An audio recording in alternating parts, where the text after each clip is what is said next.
اب اتنا ہی کافی ہے. یہ رشتہ داری، یہ تعلق، یہ نسبت، یہ ریلیشن کافی ہے کہ وہ میرے نبی کے نواسے ہیں. بیک گراؤنڈ کی میں بات کر رہا ہوں. یہ نبی کے نواسے ہیں. کتنی شان والے ہوں گے، کتنی عظمتیں، فضیلتیں رب نے دے رکھی ہوگی. ہم تو اس کو سمجھ ہی نہیں سکتے کیونکہ نانا بڑی شان والا ہے. اتنی شان والا کہ رب کہے کہ اگر انہیں بھیجنا، مبعوث کرنا، بنانا مقصود نہ ہوتا تو کائنات کو ہی نہ بناتے. یہ ہے اصل کائنات، وجہ کائنات. تو یہ نواسے ہیں ان کے کہ جو اتنی عظیم ہستی ہیں. بس سمپلی اگر میں بات کروں تو عاشقوں کی امام کے انداز میں کہ انبیاء سارے عظیم ہیں، نبی نبی ہوتا ہے. نبی کی شان بہت بلند اور بالا اور بڑی ہوتی ہے، مگر ان نبیوں میں سب سے اعلیٰ ہے تو وہ ہمارا نبی ہے. سب سے اعلیٰ و اولا. اگر اپنی زبانوں کو پاک رکھنا چاہتے ہیں تو میرے ساتھ مل کر کہیے گا سب سے اعلیٰ و اولا، سب سے بالا و والا، اپنے مولا کا پیارا، دونوں عالم کا دھولا. بھائی شعر سارے ہیں کلموں بدلی رسولوں کی ہوتی رہی چاند بدلی کا نکلا. جیسے سب کا خدا ایک ہے ویسے ہی ان کا ان کا تمہارا ہمارا نبی کون دیتا ہے؟ دینے کو منہ چاہیے جی، دینے والا ہے سچا. تو یہ سمپلی میں انداز میں آپ تک بات پہنچا رہا ہوں، وہ ہمارا نبی ہے. بولے سبحان اللہ. تو اتنے عظیم شخصیت کا نواسا ہونا فضیلت کے لیے کافی ہے. بیک گراؤنڈ بتا استعمال کر رہا ہوں میں، ریپیٹیشن کو ضروری سمجھتا ہوں تاکہ ذہن میں بات رہے. اور آپ سمجھتے ہیں نبی انسانوں میں کتنا عظیم ہے. جس طرح میں عرض کر چکا کہ انسان یہ جو مخلوق ہے یہ خود بہت عظیم ہے، مگر پھر انسان میں جو مسلمان ہے وہ اپنی فضیلت رکھتا ہے. پھر مسلمان میں جو امت مصطفیٰ میں ہے وہ اپنی ایک فضیلت رکھتا ہے. اب میں اپنے شعر کے انداز میں اگر کہوں تو کہہ سکتا ہوں کہ جہاں مومن کی ایمانیت کی انتہا ہوتی ہے وہاں ولی کی ولایت کی ابتدا ہوتی ہے. زور سے کہے سبحان. جہاں مومن کی ایمانیت کی انتہا اینڈنگ، جہاں انتہا ایمانیت کی ہوتی ہے مومن کی، وہاں سے ولی کی ولایت کی ابتدا ہوتی ہے. ذرا سمجھ کے بولے سبحان. اور جہاں ولی کی ولایت کی انتہا ہوتی ہے وہاں غوث کی غوثیت کی ابتدا ہوتی ہے. اور جہاں غوث کی غوثیت کی انتہا ہوتی ہے وہیں سے قطب کی قطبیت کی ابتدا ہوتی ہے. اور جہاں سے ان کی انتہا ہوتی ہے وہاں تابعی کی تبع تابعی کی تابعیت کی انتہا ہوتی ہے. میں دونوں کو ساتھ ملا کے پڑھ چکا. اب سیدھے صحابہ کی بارگاہ میں کہ جہاں تابعی کی تابعیت کی انتہا ہوتی ہے وہاں صحابی کی صحابیت کی ابتدا ہوتی ہے. اور پھر صحابی میرے نبی فرماتے ہیں کہ سارے جنتی. کیوں؟ عمل کی بنیاد پر نہیں، ایمان کی نظر سے مصطفیٰ کو دیکھنے کی بنیاد پر. یعنی سارا سب کچھ جتنا بھی ہے وہ مصطفیٰ کریم علیہ السلام کی ذات کے حوالے سے ہے. کہتے ہیں جہاں صحابی کی صحابیت کی انتہا ہوتی ہے وہیں سے نبی کی نبوت کی ابتدا ہوتی ہے. آپ سوچئے کہ کتنی کیٹیگریز ہیں، کتنے گروپس ہیں، اس کے اندر ساری چیزیں ہم سمجھ کے چلے تو پھر نبی کی شان میں ہم کچھ کہہ سکیں۔ یہ تو سارے نبیوں کی بات ہوئی کہ جہاں صحابی کی صحابیت کی انتہا، وہاں نبی کی نبوت کی ابتدا، مگر جہاں نبی کی نبوت کی انتہا ہوئی وہاں رسول کی رسالت کی ابتدا ہوئی۔ ہمارا سب کا نبی جو ہے وہ عام نہیں ہے، وہ نبی ہے، مگر نبیوں میں کیا ہے؟ نبیوں کا سردار ہے، امام الانبیاء ہے۔ جب رسول کے رسالت کی انتہا ہوتی ہے تو پھر اولو العزم رسول کی ابتدا ہوتی ہے، اور جہاں اولو العزم رسول کی انتہا ہوتی ہے وہیں سے مقام مصطفیٰ کی ابتدا ہوتی ہے۔ اس شیخ کے انداز میں نے بات کرنے کی کوشش کی، اب ہم اس کو سمجھے کہ میرا نبی کتنی شان والا، جس کو امام کی زبان میں صرف یہی کہا جا سکتا ہے سب سے اعلیٰ والا، سب سے بالا وہ والا۔ بات سمجھ گئے ہوں گے؟ ایسے نبی کے نواسے ہیں امام حسن مجتبی رضی اللہ تعالی۔ بیک گراؤنڈ کی بات کر رہا تھا، چلیں یہ نانا ہے، لوگ ماں باپ کو بھی تو دیکھتے ہیں، بیک گراؤنڈ دیکھیں کیا ہے، تو میں کس کی بات کروں بھائی؟ میں بابا کی بات کروں یا ماں کی بات کروں؟ کسی کی بھی بات کروں سبحان اللہ تو لازمی ہو جائے۔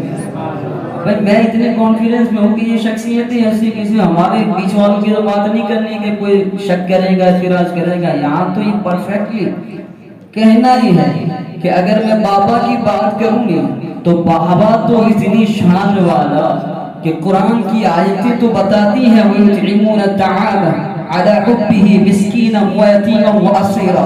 مفسر فرماتے ہیں کہ گھر والے سب شامل، مگر علی کی شان اس سے خاص ظاہر ہوتی ہے۔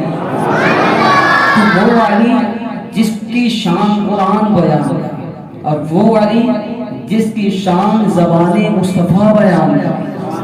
میں ایک اسپیشلی ٹاپک پہ نہیں ہوں، میں صرف بیک گراؤنڈ، ورنہ ایک نہیں کئی محفلیں ان کی شان میں رکھ دی جائے بندہ اپنی محفلیں ختم کر لے گا، شان کو بیان نہیں کر سکے گا۔ میں تو صرف اشارے کر کے اس طرف آنا چاہتا ہوں جلدی سے کہ وہ علی ہے کہ جو نبی اپنی زبان سے کہے کہ انت اخی فی الدنیا والآخرہ، انت اخی فی الدنیا والآخرہ، علی تو دنیا میں بھی اور آخرت میں بھی میرا بھائی ہے۔ میں عقیدے کی وضاحت کرتا چلوں کہ یہ تو دیکھیں اچھا ہوا کہ حضرت علی سے کہا، کہ حضرت علی سے کہا، پھر بھی علی نے کبھی نہیں کہا۔ بھئی کہا تو کیا کہا؟ سنیوں ہمارا ایمان اور عقیدہ کتنا اچھا ہے، کہا تو کیا کہا؟ یا رسول اللہ۔ مولا علی فرماتے ہیں یا حبیب اللہ۔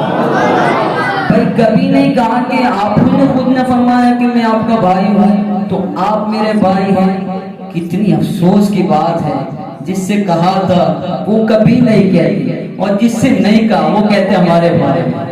نعوذ باللہ من ذالک۔ میں عقیدے کا اظہار جو ہے آپ کے سامنے جو ہمارا ہے اس کو اور تازہ کرنا چاہتا ہوں، تو پتہ چلا کہ ہم تو علی کے عقیدے پر ہیں، اور علی کا عقیدہ کتنا پختہ ہے، اللہ اکبر، اس کو ہم کیا بیان کر سکتے ہیں، مگر اتنا ہے کہ علی جنتی ہے۔ تو یہ عقیدہ جنتیوں کا ہے بھائی، بالکل سیدھا سا کہ صحابی کا عقیدہ ہے، اپوزیٹ جو ورڈ ہے اس کا عقیدہ نہیں۔ یہ وزن آپ جانتے ہیں، اگر استعمال نہ بھی کریں تو یہ بہت اچھا ہو جائے۔ تو میں کہوں گا کہ بھائی حضرت علی کی شان یہ ہے کہ نبی خود کہیں آپ یعنی علی تو دنیا میں بھی اور آخرت میں بھی میرا بھائی ہے، اور پھر کہیں جس کا میں مولا علی اس کا مولا، میں جس کا مولا علی اس کا مولا، یا نبی کہتی ہے۔ اور پھر نبی یہ بھی کہیں کہ علی قرآن کے ساتھ، قرآن علی کے ساتھ، القرآن مع علی والعلی مع القرآن، پھر الحق مع علی والعلی مع الحق، یہ سارے فرمان کس کے؟ نبی کے. پھر کہیں کہ علی کون ہے؟ کہ بھائی باب العلم، یعنی انا مدینۃ العلم وعلی بابها، میں علم کا شہر ہوں، علی اس کا دروازہ ہے. تو آپ اور ہم سمجھنے کی کوشش کریں یہ جو عظمت و شان والا ہے وہ حضرت امام حسن مجتبیٰ کا بابا ہے. بھئی بابا ہے، نانا کو دیکھے، بابا کو دیکھے، اور ماں کی شان بھئی سے کیسے بیان کی جائے. فاطمۃ سیدۃ النساء اہل العالمین، فاطمۃ سیدۃ النساء اہل الجنہ.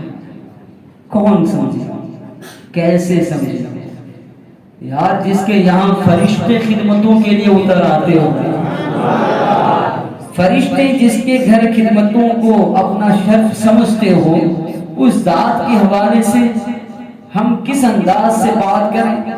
اور وہ یہ کہ محشر میں اس انداز سے ہوگی، جنت لوگوں کو ایسے بانٹتی ہوگی، ان کی محبت سے قبر میں یہ فائدہ ہوگا، ان کی کنیز کوئی بن جائے تو اس کی دنیا آخرت کی یہ ساری نعمتیں سب کچھ ان کے حوالے سے ہیں. اتنی پیاری اور اتنی فضیلت والی ماں یہ حضرت امام حسن مجتبیٰ رضی اللہ تعالیٰ عنہ کی ہے. یہ سارا بیک گراؤنڈ ہمارے سامنے آ گیا. اب یہ خود جو شان رکھتے ہیں وہ میرے نبی کی زبان سے، حضرت امام حسن مجتبیٰ رضی اللہ تعالیٰ عنہ. ایک پیاری بات تو آپ ایسے بھی سماعت کریں کہ میرے نبی علیہ السلام نے یہ جو جملہ استعمال کیا کتنا وزنی ہے. جیسے ہم سنتے ہیں نا کہ الحسین منی وانا من الحسین، ایسے ہی الحسن منی وانا من الحسن، حسن مجھ سے ہے اور میں حسن سے ہوں. حسن مجھ سے ہے اور میں حسن سے ہوں رضی اللہ تعالی. اب اس کو کون سمجھا اور ہم کیسے سمجھیں؟ مجھ سے اور میں ان سے. وہی میرا نبی کتنی شان والا، وہ خود کہے کہ میں ان سے ہوں. خیال آ سکتا ہے؟ اب اس کی تشریحات اور تفصیلات توضیحات کیسے ہم پیش کر سکیں، کیونکہ وقت تو ویسے بھی ہمارے سامنے. آپ اگر غور کریں تو آپ کی سوچ تھک جائے مگر اس کو سمجھ نہ پائیں گے، کیونکہ اتنا عظیم پیغمبر، سارے رسولوں کا تاجدار یہ کہہ رہا ہے کہ میں ان سے ہوں. اب یہ کتنی بڑی شخصیت ہوگی کہ جس کو نبی خود اپنی نسبت اس طرح جوڑ رہا ہے. اب یہ کتنی شان رکھتے ہیں، کتنی عظمت اور وقار رکھتے ہیں. ان کے حوالے سے پیارے آقا علیہ السلام نے جا بجا فرمایا ہے کہ ان کی محبتوں کا جو تقاضا کیا ہے کہ ان کی محبتیں پیارے رکھ لو. اگر ان کی محبت دل میں رکھتے ہیں تو یہ آپ کی دنیا بھی اور آخرت کی بھی بھلائی ہے، اور اگر بغض رکھتے ہیں تو دنیا اور آخرت دونوں کی بربادی ہے.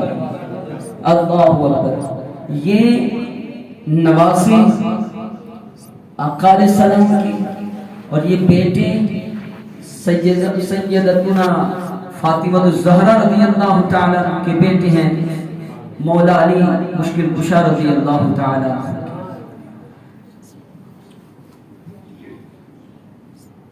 میں نہیں سمجھ پا رہا کہ ان کو بچپن سے ہمیں عرض کرنا چاہیے، پھر یہاں تک لے جا کر آپ تک یہ بات بتانی چاہیے.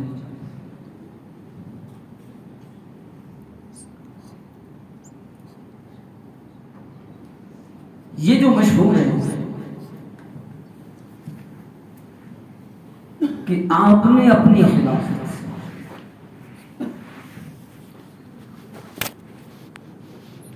جو کہ مولا کائنات حضرت مولا علی مشکل کشا رضی اللہ تعالیٰ عنہ کے بعد جو خود سنبھالی، یہ بہت بڑا اور بہت اچھا نقطہ دے رہا ہے جس کو میں ضرور سمجھتا ہوں۔ وہ 6 ماہ کے بعد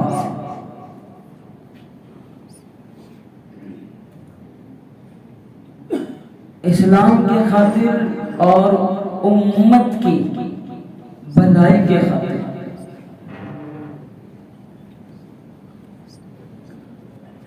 ایسے ہی حضرت امیر معاویہ رضی اللہ تعالیٰ عنہ کے حوالے کرتے ہیں۔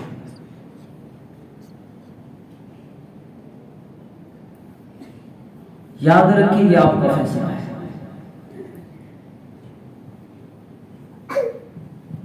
بذات خود آپ نے دی ہے پیشگی، بہت ہی بڑی جو پوسٹ ہے امیر المومنین کی، خلیفۃ المسلمین کی،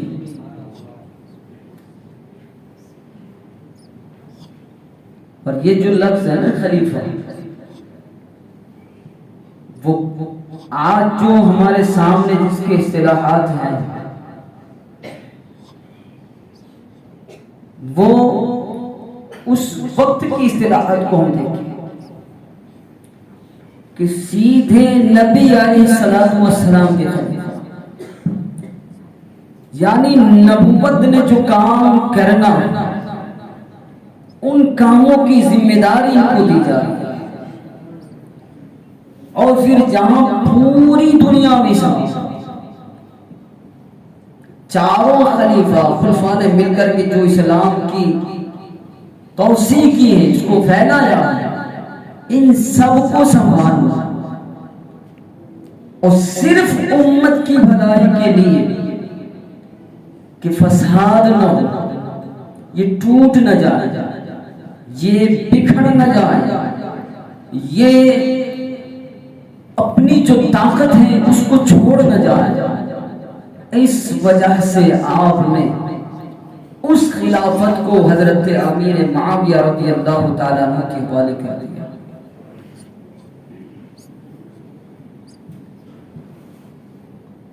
پیچھے اگر جا کے ہم سوچیں گے تو ہم کو حدیث پاک ملے گی کئی طریقوں سے، کہ جس میں میرا آقا علیہ الصلوۃ والسلام یہ فرمایا کہ میرا یہ نواسا بیٹا میری امت میں صلح کرائے گا۔ پھر یہ بھی ملے گا کہ میری یہ خلافت، یعنی جس کو خلافت راشدہ کہتے ہیں، 30 سال تک چلے گی۔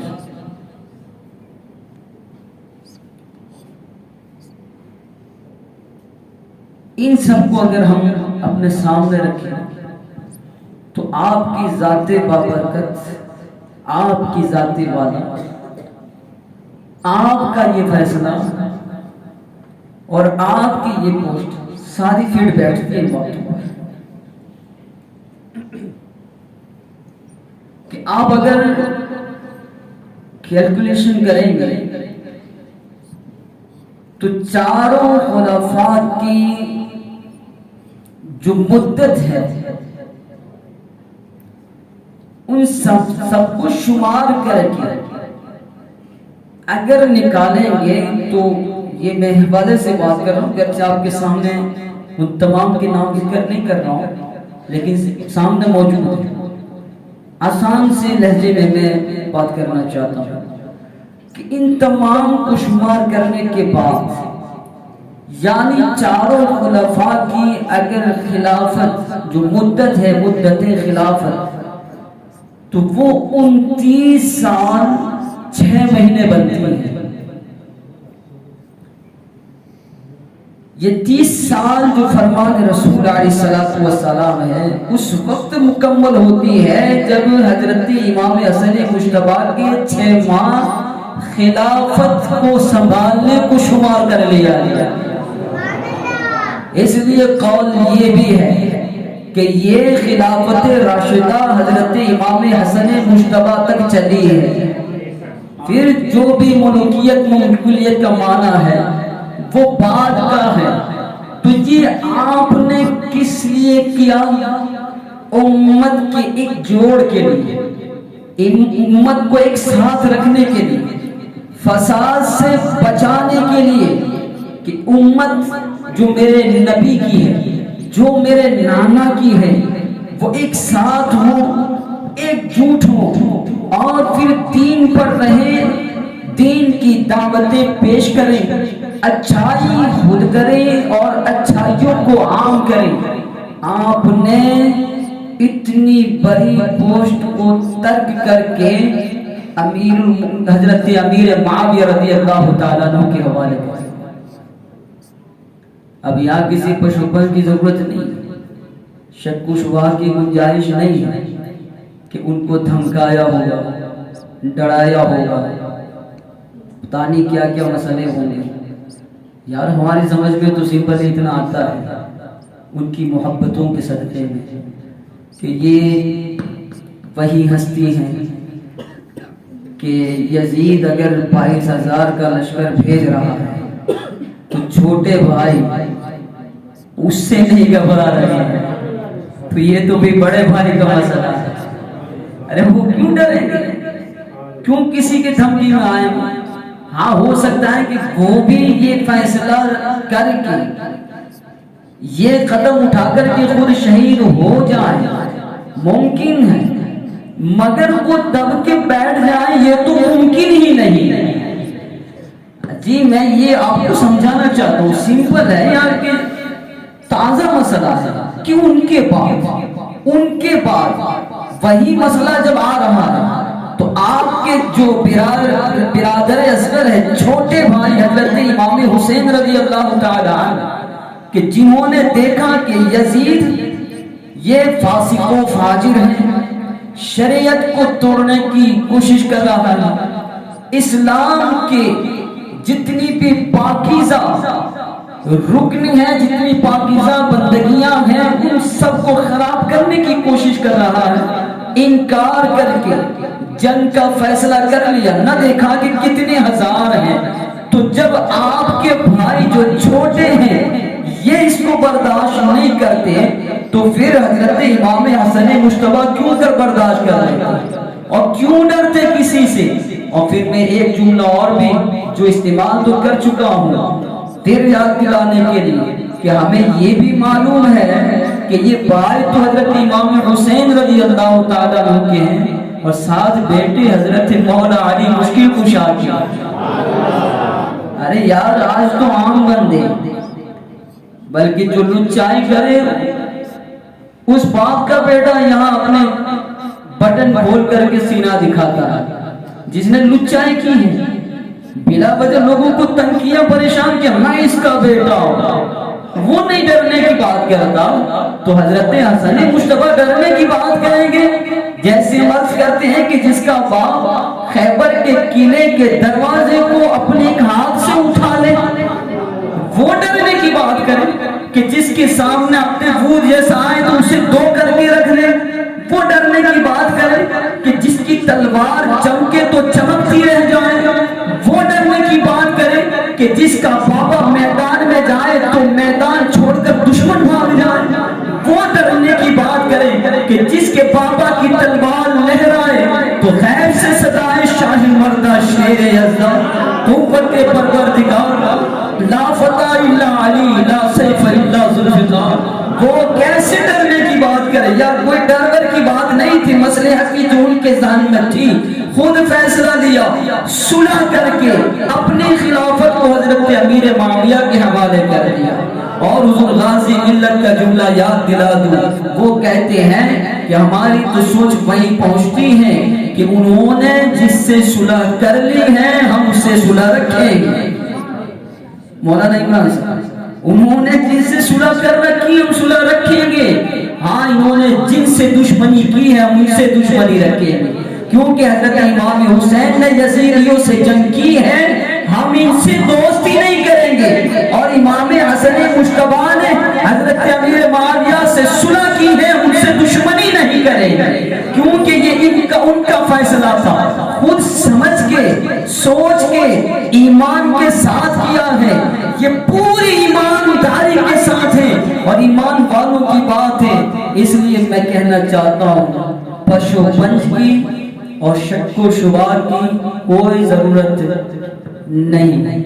اور پھر الگ سے ہم اس کو عرض کریں کہ حضرت امیر معاویہ کی شان کیا ہے، وہ کچھ جو بھی شان ہے، مگر حضرت امام حسن مجتبی رضی اللہ تعالیٰ عنہ کے حوالے سے میں عرض کر رہا ہوں، تو آپ نے اپنی خلافت 6 ماہ کے بعد حضرت امیر معاویہ کے حوالے کی۔ بڑی کرامتیں ہیں آپ، خاص طور سے میں آپ کی عادتوں میں سے کچھ عرض کرنے کی کوشش کروں تو یہ بہتر ہوگا، کیونکہ عمل ہمارا ضروری ہے۔ بھئی آپ ہر ایک کے ساتھ محبت سے پیش آتے ہیں، کہے سبحان اللہ، مسکراتے ہوئے چہرے سے پیش آتے ہیں، اور وہ مسکراتا چہرہ جو ہم شبیہ مصطفیٰ۔ بھئی یہ تو ہے کہ کوئی مصطفیٰ کی مثل نہیں ہے، مگر چونکہ یہ آقا علیہ السلام کے نور سے ہے تو یہ تو بنتا ہے کہ وہ نانا کی طرح نظر آئے۔ اور بھئی یہ تو ایمانداروں نے یہ شعر پیش کر دیا ہے، ایک یہاں سے اور پھر ایک ادھر سے، دونوں کی شبیہ آقا علیہ السلام کی شکل مبارک کی طرح ہے، تو یہ چہرہ اگر مسکرائے تو سامنے والا کتنا مطمئن ہو جائے کہ وہ جو شکل ملے مصطفیٰ کریم کے چہرے اقدس سے، میرے نبی کے چہرے اقدس سے جس کی تشبیہ ہو، وہ کتنا پیارا لگے۔ اور پھر نہ غلاموں پہ کوئی ظلم ہے، نہ اپنے چھوٹوں پر کوئی زبردستی ہے، نہ اپنے برابر میں کوئی اپنا کوئی رعب ہے، بلکہ ہر انداز سے خوش دلی کے ساتھ خوش انداز میں پیش آنا، یہ آپ کی عادت مبارکہ ہے۔ فرماتے ہیں کہ اگر جیسے واقعے کو میں اس انداز میں عرض کروں کہ غلام آئے اور غلطی سے آپ کے کپڑوں پر وہ شوربہ جو شوربہ ہے آپ کے کپڑوں پر گرا دے، غصہ کی نظر سے جب دیکھے اور قرآن کی آیت یوں پڑھے کہ جو یہ کہیں کہ غصہ پی لینے والی عادت مومنوں کی ہوتی ہے، تو آپ مسکرا کر اسے بھی معاف فرما دیں۔ یعنی یہ انداز، یہ طریقہ آپ کا، آپ نے نہیں سوچا کہ ان سے ہمیں کیا رکھ لینا ہے، ان سے ہمیں کیا سیکھنا ہے۔ بات یہی ہے دراصل کہ ہم اپنے آپ کی زندگی کو اس طرح سے بنائے جاؤ جیسے کہ ہم ان کا نام لیتے ہیں، جیسے ہم ان کو یاد کرتے ہیں۔ یہ بہت ضروری ہے، کیونکہ جس انداز سے ہماری زندگی جا رہی ہے وہ انداز بتاتا ہے کہ ہمارے لبوں پر صرف نام ہے، کام نہیں ہے۔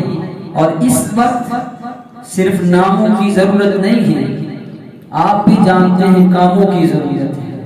میں وزن دے رہا ہوں ان باتوں پر، اور کل سے دے رہا ہوں، آج تیسری محفل ہو رہی ہے، یوں سمجھے کہ جمعہ کے ساتھ آج تیسری بار میں آپ کے سامنے کھڑا ہوں، اور میں اپنے آپ کو مقدر والا سمجھ رہا ہوں کہ آپ کے سامنے یہ باتیں ان کی محبت میں پیش کر رہا ہوں، چونکہ یہ باتیں جو ہے ہمارے قبر و حشر میں کام آنے والی باتیں ہیں۔ تو آپ سے میں چاہوں گا کہ ان باتوں کو تھوڑا سیریسلی لے کر، یعنی یہ سمجھ کر کہ واقعی ایک نیا سال شروع ہوا ہے، چلے ہم ایک نئی زندگی شروع کرنے کے لیے، یعنی اس سے ہماری جو زندگی بننی ہے خوبصورت وہ بن سکتی ہے۔ تو حضرت امام حسن مجتبی رضی اللہ تعالیٰ عنہ کی سیرت پاک بڑی عظیم اور بڑی خوبصورت اور بڑی خوشنما ہے۔ اب اس کو میں بالکل اختصاراً ذکر کر کے اپنی گفتگو کو ختم کرنا چاہتا ہوں۔ آپ تھوڑی سی توجہ اور کر لیں کہ پیارے آقا علیہ السلام کے یہ پیارے نواسے جو دین کی خدمتیں، دین کو وسعتیں اور دین کی طرف رہ کر کے غلاموں کے ساتھ جس طرح مل کر رہ رہے ہیں اور دین کو آگے بڑھا رہے ہیں، آخر جو چیزیں تقدیر میں ہے وہ تو ہونی، تقدیر میں جو لکھا ہے وہ تو بعد کوشش بھی ہونا۔ اب ان کے ساتھ جو واقعات ہیں، ان کے ساتھ جس طرح سے دشمنوں نے کیا، یہ واقعی ان کا مقام و مرتبہ دیکھتے ہوئے ہماری سوچ تو قبول ہی نہیں کرتی. کیوں؟ یار نواز رسول اور یہ جگر گوشہ بطول، یہ مولا علی مشکل کشا رضی اللہ تعالیٰ عنہ کے شہزادے، ان کے ساتھ ایسا اتنی بڑی جگہ اور سیٹ پوسٹ چھوڑ کے وہ اتنا بڑا کام کر رہے ہیں، بعد اس کی ان کے ساتھ یہ کیا ہے؟ مگر کیوں کہ ہم بارہا سنتے ہیں کہ یہ تو فرمان رسول علیہ السلام پہلے سے ہی آ چکے تھے کہ ان کو شہادت پانی ہے، امت نے بڑا درس لینا ہے. ورنہ ذہن تو یہی جاتا ہے کہ حضرت امام حسین رضی اللہ تعالیٰ عنہ کو شہید کیا، ارے چلے شہید کیا یہ تو مانا، لیکن اتنی بے دردی سے، اتنا ظلم کر کے، اتنی سختی کے ساتھ.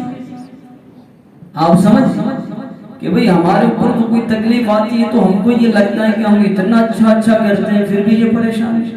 ہم تو کسی کا برا بھی نہیں چاہتے، ہم تو کتنی بڑی شکایت کرنے لگ جاتے ہیں، ہم تو کسی کا کچھ برا بھی نہیں چاہتے، ہم تو ہر وقت اس دھڑک کے کام آتے ہیں، اور ہمارے ساتھ ہی ایسا ہوتا ہے. اور ذرا ادھر بھی تو نظر کر لیتے کہ یہ امت مصطفیٰ صرف نہیں ہے، یہ نواسہ مصطفیٰ ہے، اور اچھا تو ان کے گھر سے ہی اچھا نکلا ہے. وہ کتنی اچھے ہیں، وہ تو اچھائیاں وہیں سے نکلی ہیں، انسانیت ہی وہیں سے نکلی ہے. ملی دنیا کو انسانیت نبی کے در اور گھر سے ہے، پھر ان کے ساتھ اتنا ظلم، اتنی بے دردی سے شہید کرنا، سارا گھرانہ لوٹ لینا. یہ ہم سوچیں تو بات کیا ہے کہ یہ ساری تقدیر میں ہے، اور یہ فرمان مصطفیٰ علیہ السلام پہلے سے آ چکا ہے. تو گویا کہ یہ ان کے ساتھ ہونا ہے، امت یہ کرے گی، اور ان سب میں امت کو بڑا سبق اور درس ملنا ہے. جب امت کو یہ سبق دینا ہی ہے تو پھر یہ واقعات ہو کر رہیں گے. اب اس میں ہے کیا کہ آپ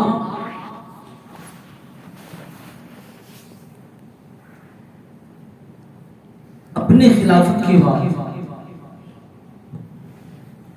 بس ایک سادہ سا زندگی، اور ساتھ جو خدمت دین ہے وہ لے کے چل رہے ہیں، نہ کسی کو ڈسٹرب کرنا، نہ کسی کاموں میں دخل اندازی، کچھ نہیں، بس سمپل.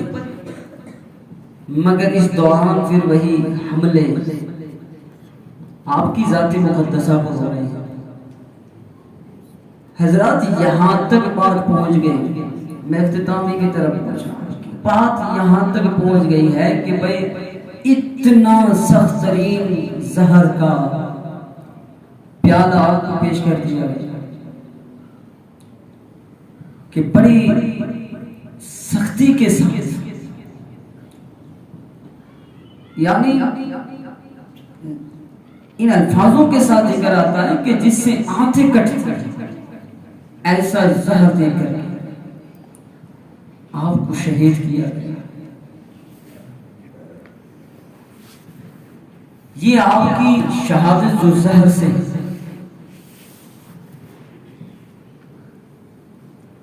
میں تو نہیں چاہوں گا کہ تفصیل کر کے کہ فلاں کے نام سے ذکر ہوا اور پھر اس کے حوالے سے یہ، چونکہ حضرت امام حسین رضی اللہ تعالیٰ عنہ تھا، آپ نے خود پوچھا کہ نام بتا دے یہ کس نے کیا، مگر بذات خود آپ نے اس کو پوشیدہ کیا. اتنا تو ہمیں یقین ہے کہ آپ تو خود جانتے ہی، مگر پھر بھی کہ میری وجہ سے میرے نبی کی امت میں سے کسی کے اوپر یہ، یعنی جس طرح سے بدلہ لیا جائے، میں جو حق رکھتا ہوں، کیونکہ اسلام نے جو قانون بنائے، جو بدلے کے قانون بنائے، جس طرح سے قصاص ہے، جو کچھ بھی ہیں، تو وہ حق رکھتے ہیں پھر بھی، کیونکہ قرآن کہتا ہے کہ جو معاف کرتے وہ بہت بڑا ہوتا ہے.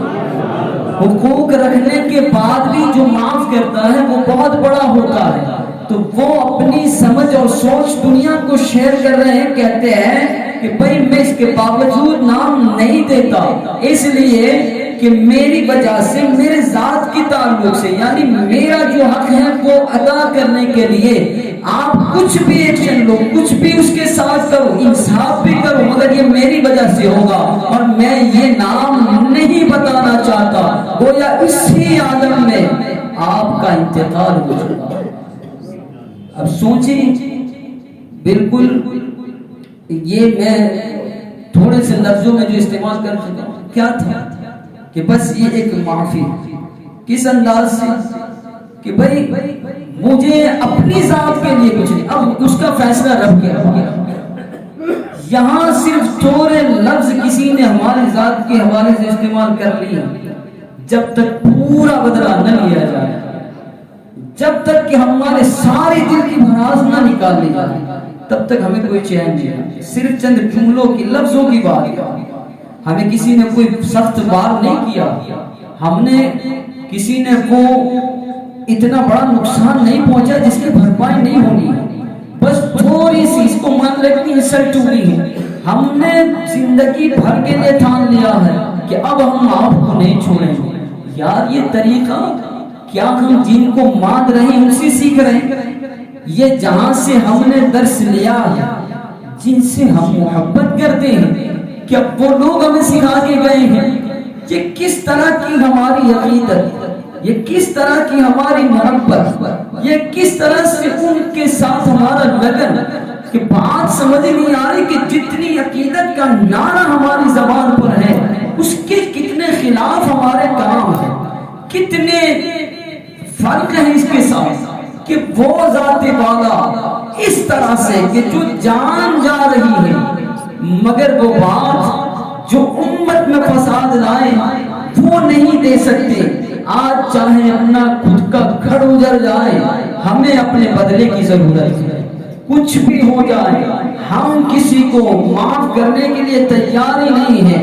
اور پھر یارو یہ بات بڑی اہم ہے, ان کی ذات کے حوالے سے ہم یہ سمجھ رہے ہیں یہ خود سیرت مصطفیٰ میں ہے, اور یہ سیرت مصطفیٰ کا جو قرآن ہمیں ایڈریس دے رہا ہے اسی میں یہ ساری برکتیں چھپی ہیں. کہ اگر آپ کی زندگی یوں بن جائے تو پھر اپنے تو کیا غیر بھی آپ کے اپنے بن جائے.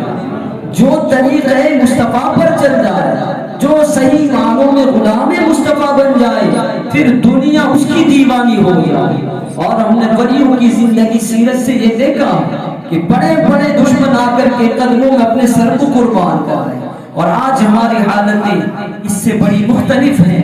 میں عرض یہ کرنا چاہتا ہوں کہ ہم جو ذکر کر رہے ہیں, جو ذکر سن رہے ہیں, اس کے حوالے سے ہمیں ہمیشہ یاد رکھنا چاہیے کہ جن عقیدتوں کے ساتھ ہم سن کر اپنی سماعتوں سے اپنے آپ کو تیار کر رہے ہیں, بس اس کو پریکٹیکلی لانے کی کوشش کریں, یعنی عملی جامہ پہنا لیں.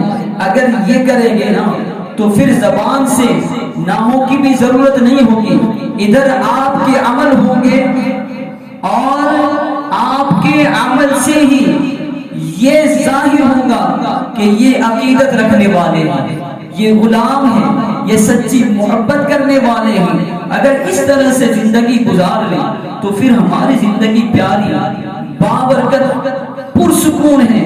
ہم سے اگر کوئی تکلیف ہی نہیں پاتا تو پھر ہماری زندگی بہتر ہے. مگر ہم سے ہر وقت بندے پریشان رہ جائیں تو ہم چاہے کچھ بھی کر جائیں, کتنی ڈگریاں لے لیں, چاہے کتنی بھی ہماری پوسٹ حاصل ہو جائیں, کچھ نہیں ہے. ہماری زندگیاں ان سے ہیں.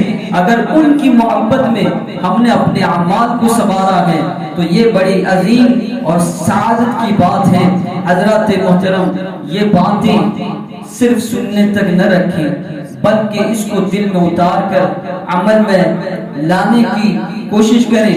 چونکہ یہ آخری محفل نہیں ہے, ہماری اور 7 محفلیں ہوں گی, اور انشاءاللہ تعالی زندگی میں محفلیں رہیں. ہر محفل کو ہم خاص سمجھیں اور اس محفل سے سبق ایک نہیں کئی ایک حاصل کریں. اور پھر اس کو اپنے آپ ہی میں اپلائی کرنے کی کوشش کریں. یوں سمجھے کہ یہ میرے لیے کہا جا رہا ہے, یہ مجھے ہی بتایا جا رہا ہے اور یہ مجھے حال ہی سے کرنا ہے. اس کو دور تک کل پرسوں تک چھوڑنے کی کوشش نہ کریں. خوشی ہے کہ ہماری محفل میں نوجوان, ہماری محفل میں بزرگ, ہماری محفل میں بچے سبھی طرح کے ہیں. تو پھر کوشش یہ کریں کہ یار اسلام اتنی تیزی سے اور اتنی مضبوطی طاقت سے جو پھیلا ہے, ان لوگوں میں کیا باتیں تھیں, وہاں ان کے پاس کون سی پاور تھی. اگر ہماری نظر ادھر کر لیں اور اسی نظر کے ساتھ پھر اپنے آپ کو آگے کریں, تو میں سمجھتا ہوں کہ وہ برکتیں جو انہیں رب تبارک و تعالیٰ نے دی تھی, وہ رب آج بھی وہی طاقت اور قوت رکھتا ہے, وہ ہمیں بھی وہ طاقت عطا فرما دے. یعنی کہ ہم اپنی سوچوں کو بہتر بنانے کی کوشش کریں, ایک دوسرے کے سپورٹ میں, مدد میں آئے. جہاں کہیں لگے کہ بندہ پڑھ رہا ہے تو وہاں کھینچنے کی کوشش نہ کریں, بلکہ اس کو سہارا دینے کی کوشش کریں. اگر کوئی اس کے پیچھے لگا ہے تو پھر بیچ میں آ کر کے اس بندے کی طرف اپنی طاقت لگائے اور سپورٹ کرے جو بہتری کی طرف جانے کی اور لوگوں کو لے جانے کی کوشش کرتا ہے. اپنی عادتوں کو بہتر سے بہتر بنانے کی کوشش کرے. گفتگو تو بہت ہیں, مگر چونکہ میں نے سوچا کہ یہ ساری باتیں ہمارے لیے عمل کے لیے ہیں, تو چند باتیں ہی اگر عرض کر دیں اور ہمیں عمل کا جذبہ بیدار ہو جائے تو یہ ہمارے لیے کافی ہے. اور پھر ساتھ یہ کہ ہمیں ذکر کی محفل بھی کرنی ہے, یعنی ذکر اختصار کرنا ہے. اور پھر یہ کہ ہمیں بھی جو کہ کل سے یہاں تک جو رہنے کا موقع نصیب ہوا ہے, رخصت بھی ہونا ہے, تو انشاءاللہ تعالی ذکر کے بعد جو ہے ہم بھی جہاں ہیں, جن خدمتوں میں لگے ہیں آپ کی دعاؤں سے, اس طرف جانے کی کوشش کریں گے. اور آپ خود اپنے آپ کو دین کا خادم بنانے کی کوشش کریں گے انشاءاللہ. دیکھیں کام بہت بڑے ہیں, اگر آپ کاموں میں لگ جائیں گے تو وقت ہمارے پاس کچھ بھی نہیں. آپ کو لگے گا کہ یار اتنے سارے کام, کہاں کس سے جھگڑے, کہاں کس کو تانے دے, کہاں کن کی شکایتیں کریں. وقت ہی اتنا تھوڑا, منٹ کو جوڑتے جائیں گے اور دیکھیں گے کہ یار ہمارا کتنا نقصان ہو رہا ہے, ہم کیسے ان تمام چیزوں کو آج تک کر رہے ہیں. بڑا پچھتاوا ہوگا, اور آگے جو ہمیں سارے کام دکھیں گے وہ کام ہی کام دیکھیں گے, یوں ہی سوچیں گے کہ یار زندگی ختم ہو جائے گی, لیکن یہ نہیں ہوگا. یعنی شروع تو ہم کر دیں گے, مگر یہ سارے بڑے بڑے کام ہیں تو ہمیں فرصتیں نہیں ہوگی, اور جب اچھے کاموں میں لگ جائیں گے فرصتیں نہیں ہوگی تو یہ برائیاں اپنے آپ ختم ہوگی. کہ کس کو ڈی جے بازے کی ضرورت پڑے گی, کس کو ڈسکو کی پارٹیوں کی ضرورت پڑے گی, اور کس کو ضرورت پڑے گی کہ دروازے پہ مسجد کے گیٹ پہ کھڑے ہو جائیں 1-2 گھنٹہ ایسے ہی پاس کریں. کوئی نہیں کرے گا کیونکہ کاموں میں لگے گا. میں سمجھتا ہوں کہ یہ باتیں ابھی سر کے اوپر سے جا رہی ہو کہ ہمیں کہاں اس سے واسطہ ہے, مگر سمجھتا یہ بھی ہو گیا خدا جس کے اوپر فضل کر دے, رب کی رحمتیں جس پر برس جائیں پھر وہ کر جائے, اس کے لیے کیا بعید ہو سکتا ہے. بھائی رب جسے چاہے, اور اس وقت اگر بندہ چاہتا ہے کہ نہیں میں اپنے رب کی رحمتوں میں نہا لوں, یہ شرط مجھے مل جائے, تو نیتوں کی تو برکتیں رب تبارک و تعالیٰ پہلے ہی عطا فرما دیتا ہے. ہمارے بولنے کی نیتیں یہ ہوتی ہیں. تو بہرحال ہم خدمتوں کے ذہن بنا لیں, اچھی سوچ سمجھ بنا لیں. بڑے کام ہمارے پاس ہیں اور ان کو کرنے کی ضرورت ہے. آخر میں یہ بات میں پھر دوہرا دیتا ہوں کہ تعلیم کے حوالے سے آپ اپنے بچوں کو مضبوط اور بہتر بنانے کی کوشش کریں. میں سمجھتا ہوں کہ سارے بچے اسکول جاتے ہیں, سارے بچے مکتب میں جاتے ہیں, یہ نہیں کہ چلو کسی کا جا رہا ہے کسی کا, مگر جا کے آتے ہیں.